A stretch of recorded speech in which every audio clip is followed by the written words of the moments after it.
My name is Matthew Greene. I'm with WWII out of Fort Worth, Texas. The build here is North Africa, 1942. It's the German versus the British. What we are trying to show here is a scene from the battles like El Alamein or Tobruk, something like that, where the British and the Germans fought for control of North Africa.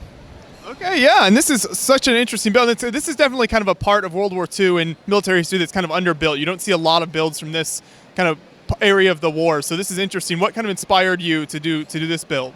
There's a TV show called The Rat Patrol that was back in the 70s and 80s, mostly in black and white, but it dealt with that, and it was really iconic, a little cheesy at times, but it was fun. And then Dan Siskins came out with some World War II desert models, and I said, hey, how can I incorporate those into a build?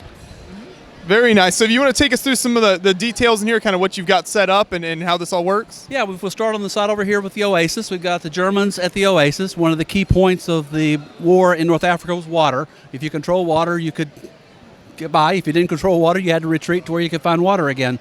So the Germans have water. They've got their Panzer 3s and 4s. A couple of Panzer 2s are scattered out about there somewhere. And they're starting to make a push into the city. City is controlled by the British, and they have an airfield with a Hawker, Hurricane, and a Spitfire flying out of the airfield.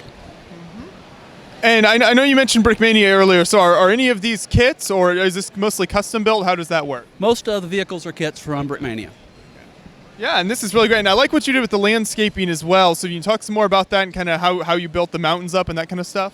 Well, the idea was to create a wattle or a canyon in North Africa where a lot of troops, especially commando groups, would move through those canyons to sneak behind the enemy, and it was a way to achieve surprise.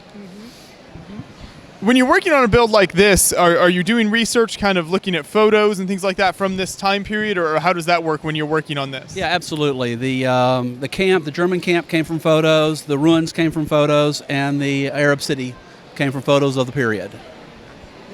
Well, that's very impressive. Thank you. I think this build turned out great. Is this something you have any plans to expand upon, maybe with more builds from this area? Yeah, I'm probably going to do both ends. I'm going to add the airfield out to the side, and then on the other side over here, I'm going to build out the Oasis and probably have some of the long-range desert scouts coming over the hill with their machine guns blazing, taking on the German camp.